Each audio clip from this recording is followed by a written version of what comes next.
Hey y'all, welcome back to another video. Today we're breaking down how to color grade SLog3 footage. Let's do it.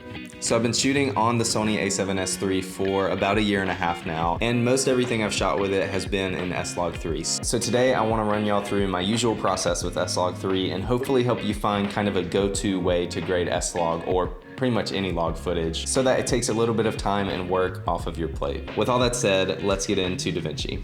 Okay, so we're in DaVinci, we have our S-Log looking image, and we gotta get it somewhere less gray. So the first thing I always do, and this might be weird, I just pump out 10 nodes, because I know that's about how many I'm gonna be using. The first one is gonna be noise reduction, so I'll label that NR, and I'm just gonna leave this for right now. This effect is super heavy on a computer, and I don't want it bogging me down through the whole edit, so just gonna leave that, not do anything with it.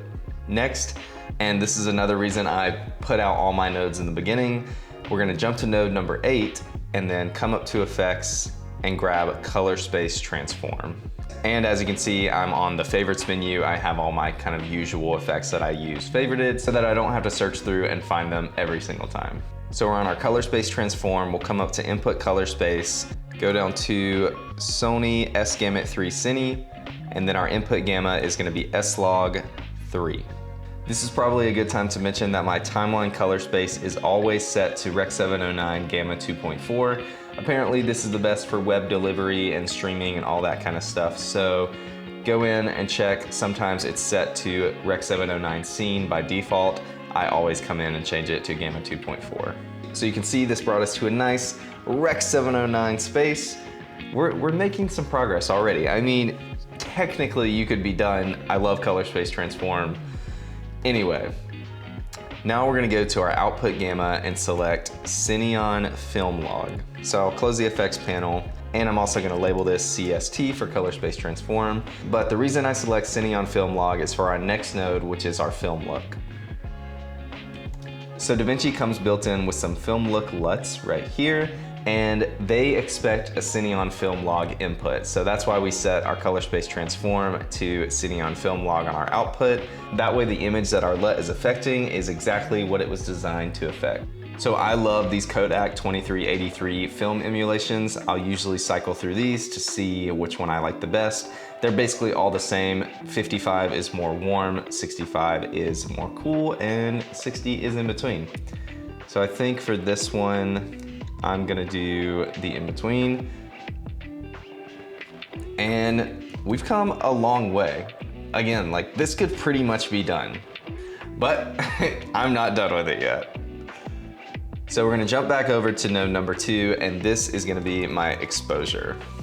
Whoops.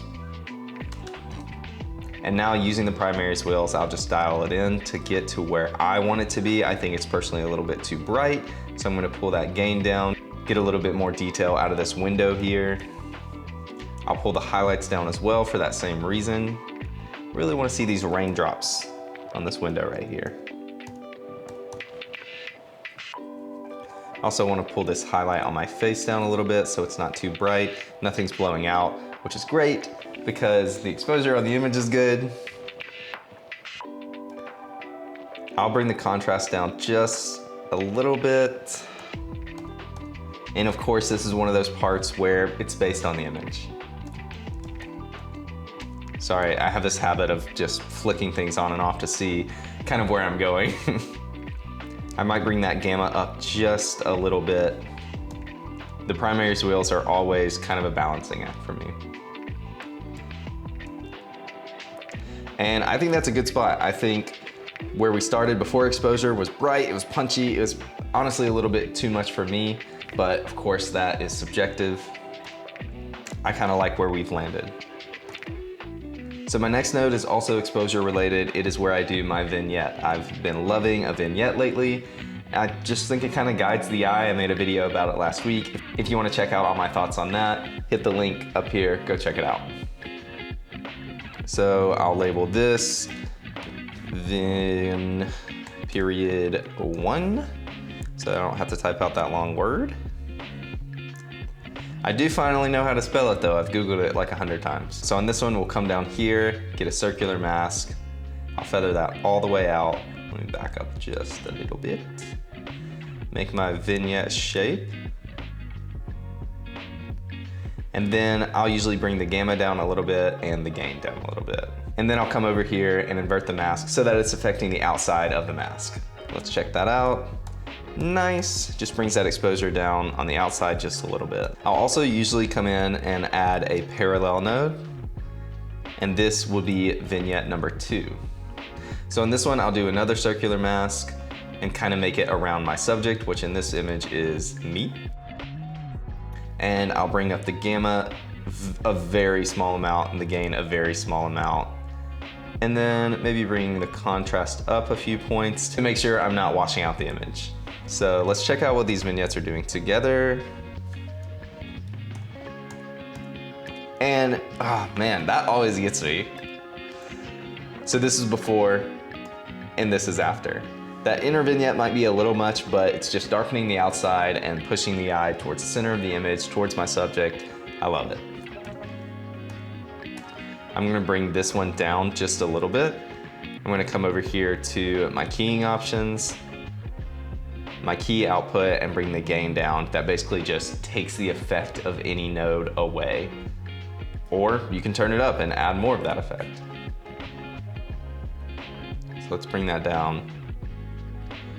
Because I don't want it to be super recognizable that I've gone and brightened that part of the image. Love it.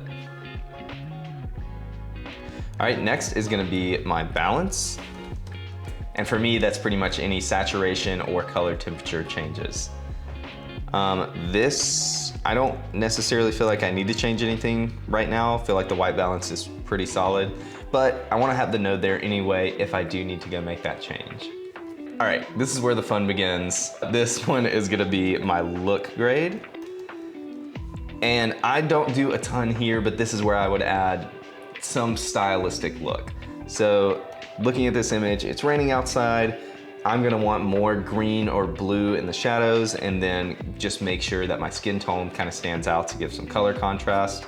Nothing too crazy. But if a client or a project called for a certain look, this is kind of where I would start implementing that and trying to get towards whatever style I or the client was going for. So I'm gonna come over here to my lift and put a little bit of green. I mean, just the smallest amount. And then I'll come over to my log wheels. In my shadow wheel, I'll also put a little bit of green and blue. Let's see where that's taking us. Whoops.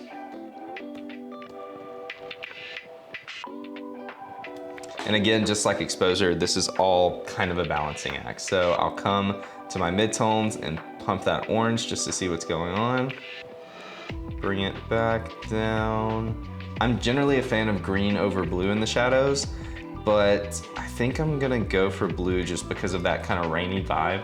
So I'm actually gonna take away this lift effect and just use the log wheels. Yeah. Actually, you know what? We're keeping the lift effect. And then I might come to my gamma and pump a little bit of orange as well. Okay, I'm liking the way that's looking. So on my next node, I would generally do skin tones and pull a key. But for the sake of today's video, we're trying to give kind of a fast go-to way of grading, and pulling keys is not fast. You know, if I had a bunch of shots, pulling a key on all the skin tones in every shot, it's just not.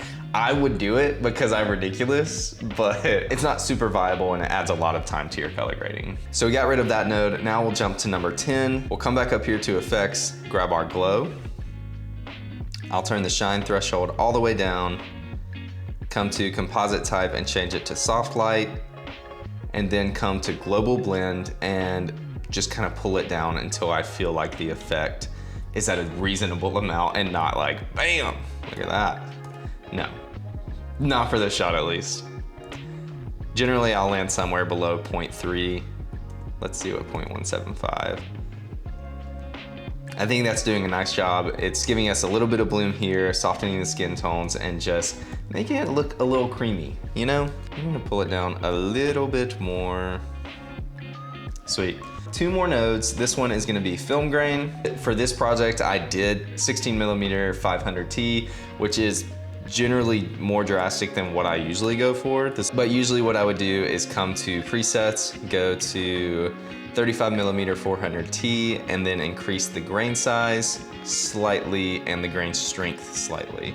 That usually gets me to where I want to be with film grain. Perfect. Now it's time to jump all the way back to noise reduction. So I'll come down here to motion effects. For temporal noise reduction, I usually set it to 3 frames. Basically, the higher you set this, the more frames your computer is analyzing to take the noise away, I think. I'll set this to better.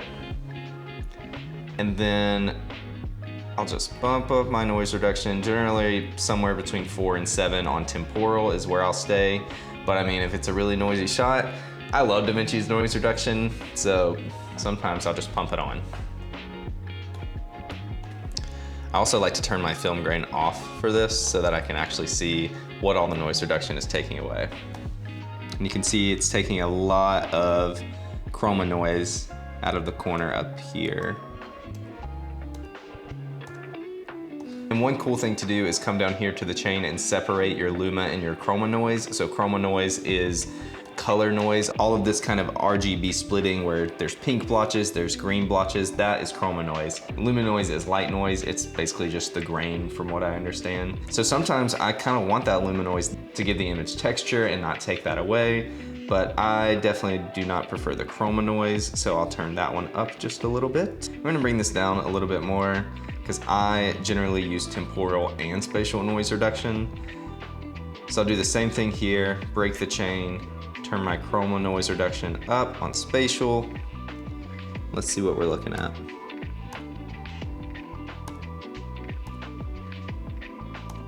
Solid. This shot doesn't have a ton of noise, so probably not super necessary, but over there in the shadows, it was breaking up a little bit. And then to counteract the softness and the creaminess that the noise reduction gives us, node 12, our last node, is gonna be sharpening. So I'll come down here to the blur effects, take our radius and bring it down, usually to 0.47. That just sharpens up our image a little bit. You can really tell right here on my face. This is before, and this is after. And that would be a reason not to use a lot of noise reduction. You don't want your detail to all go away. I'll turn these on and off together just to make sure. Sweet, I think that looks good. Turn my film grain back on, and we're ready to rumble. But yeah, that is how I color grade SLog3. It's a little bit long, obviously, talking through it. The great thing is, once I've done this once, I can say this is a power grade and not have to label all of these every time or even make the nodes every time. It'll just be saved as a preset, and I can come in here and work within the structure that I've made. I know it's a lot. Color grading in DaVinci, at a point, it opens up so much potential that it's hard to just keep it simple. But I hope that this was helpful in some way to you. Obviously, if you watch other colorist YouTubers, you can tell that I pull a lot from them. That's how I learn. And then just kind of take it and build it into something that works for me and what I need. So y'all, I appreciate you watching. If you enjoyed it, if you learned something, please hit like down below, and I'll see you next week.